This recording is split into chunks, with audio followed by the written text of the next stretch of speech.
प्राची अपना फोन फेंक कर ब्रेकफास्ट करने के लिए चली गई। इधर अमन मीटिंग से लौटकर आया तो उसने अपने फोन में प्राची के मिस कॉल्स देखे। अमन ने वापस से प्राची को 2 या 3 बार कॉल किया, पर प्राची का फोन अंदर था और प्राची बाहर डाइनिंग टेबल पर बैठकर ब्रेकफास्ट कर रही थी, इसीलिए उसे आवाज नहीं सुनाई थी और वो कॉल अटेंड नहीं कर पाई। अमन ने ये सोचकर प्राची का फोन काट दिया कि प्राची को उससे बात करने का टाइम नहीं है। प्राची ब्रेकफास्ट करके अंदर आई और अमन के मिस कॉल्स देखी तो उसने तुरंत अमन को कॉल बैक किया। अमन ने पहली बार में ही कॉल अटेंड कर ली और कॉल अटेंड करके चिल्लाते हुए बोला, कहाँ थी तुम? मैं दिन भर फ्री नहीं रहता हूँ तुम्हारे लिए, तो बोलो क्या काम है? अमन को ऐसे चिल्लाते देख प्राची ने बिना कुछ कहे ही फोन काट दिया और खुद में बड़बड़ाते हुए बोली, कैसे बात करूं अमन से? अमन का तो मेरे लिए टाइम ही नहीं है। वो तो मुझसे सीधे मुंह बात तक नहीं करना चाहता।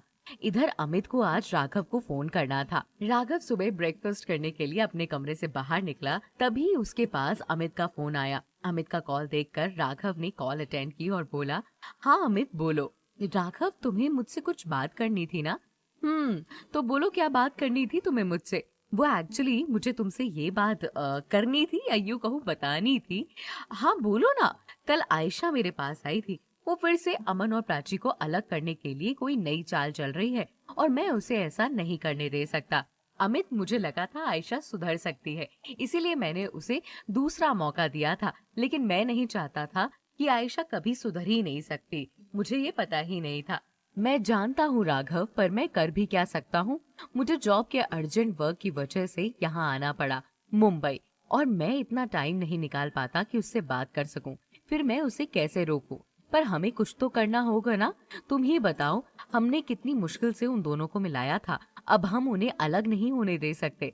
तुम्हें पता है, आयशा ने मुझे दिव्यांशी तक से दूर कर दिया और उसका कहना है कि अगर मैं दिव्यांशी को पाना चाहता हूँ तो मुझे उसकी हेल्प करनी होगी अमन और प्राची को अलग करने में। ये क्या कह रहे हो तुम? अमित चौंक कर बोला। हाँ, ये सच कह रहा हूँ। हमें जल्द से जल्द कुछ ना कुछ तो करना पड़ेगा। राघव ने कहा, ठीक है, मैं तुम्हें सोच कर बताता हूँ। ये कहकर अमित ने फोन काट दिया। अमित ने फोन कट करने के बाद राघव डाइनिंग टेबल पर ब्रेकफास्ट करने चला गया। आयशा भी उसी के बगल में बैठी हुई थी। राघव के आते ही वो राघव को देखकर बोली, क्या सोचा फिर तुमने? आयशा की बात सुनकर राघव ने अपनी बहुएं टेढ़ी करते हुए आयशा को घूर कर देखते हुए कहा, किस बारे में? कल मैंने जो तुमसे कहा था उसका मैंने तुम्हें कल ही जवाब दे दिया था कि इसके आगे तुम मुझसे कोई सवाल जवाब ना करो तो ज्यादा बेटर है। ये सुनकर आयशा ने अपने आप में छोटी सी अपने चेहरे पर मुस्कान बिखेरी और बोली, बात तो तुम्हें मेरी माननी पड़ेगी। तुम बस देखते जाओ मैं तुमसे कैसे हाँ करवाती हूँ। राघव ने ब्रेकफास्ट किया और डाइनिंग टेबल से उठा तो इतने में उसके पास रूपल का फोन आया। रूपल का कॉल देखकर राघव ने कॉल अटेंड की तो रूपल घबराते घबराते बोली, हेलो राघव, कहाँ थे तुम? मैं अपने घर पर हूँ। क्यों, क्या हुआ? तुम्हें पता है दिव्यांशी कहाँ है? मुझे तो नहीं पता कहाँ है। अपने फ्लैट पर होगी? नहीं, वो अपने फ्लैट पर नहीं है। वो अपने घर चली गई है क्या? घर चली गई मतलब?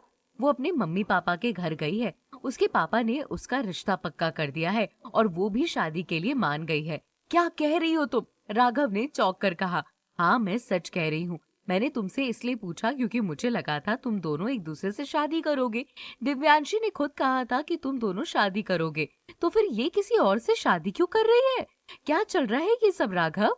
दिव्यांशी तुमसे प्यार करती है, प्लीज उसे मना लो, उसे किसी और का मत होने दो। इतना कहकर रूपल ने फोन काट दिया।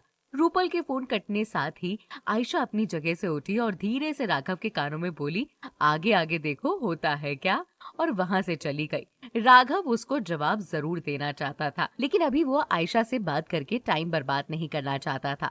इसीलिए अपनी कार की चाबी उसने उठाई और दिव्यांशी की फ्लैट की ओर बढ़ गया। वो दिव्यांशी के फ्लैट पर पहुंचा तो देखा वहां ताला लगा हुआ था। नीचे वाले फ्लोर पर पहुंचकर उसने एक लड़की से दिव्यांशी के बारे में पूछा तो उस लड़की ने भी यही कहा कि दिव्यांशी अपने घर गई है। राघव को दिव्यांशी के घर का पता मालूम नहीं था।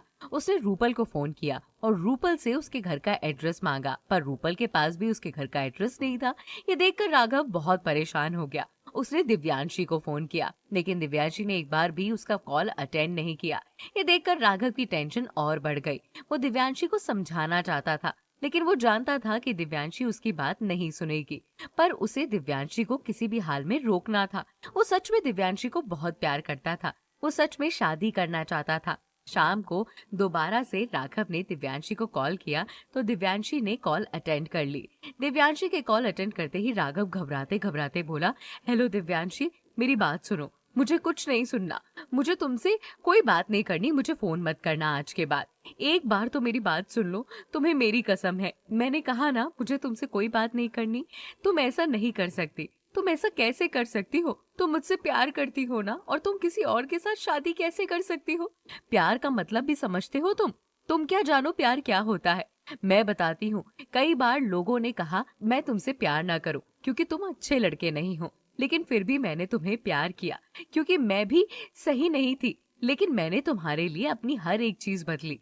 तुम मेरे प्यार को लेकर सीरियस नहीं थे। मुझसे प्यार नहीं था तो मुझे बोल देते। मजाक बनाने की क्या जरूरत थी? तुम बस ये सुनो कि आज के बाद मुझे कॉल मत करना। मैं तुमसे कोई बात नहीं करना चाहती। इतना कहकर दिव्यांशी ने फोन काट दिया।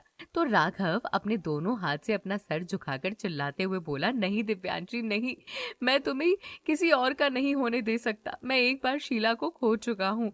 अब मैं तुम्हें नहीं खो सकता, किसी भी हाल में नहीं, किसी भी हाल में नहीं। अब आगे क्या होगा ये बातें आपको अगले एपिसोड में पता चलेंगी।